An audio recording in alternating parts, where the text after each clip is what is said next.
Каквото и да означава входа на Ние Иран. така и табела не видяхме. Ами, значи дръжте горе.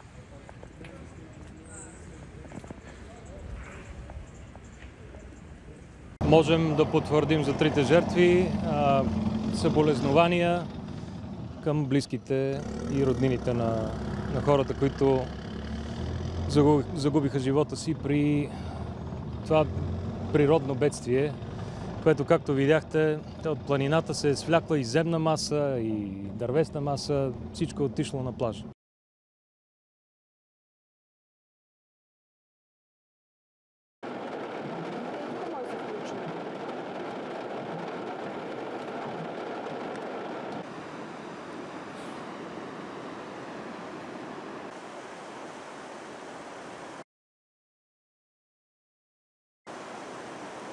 За кратко време изключително много дъжд в голям водосборен район, което предизвиква над 2 метрова вълна, която на място предизвика това бедствие.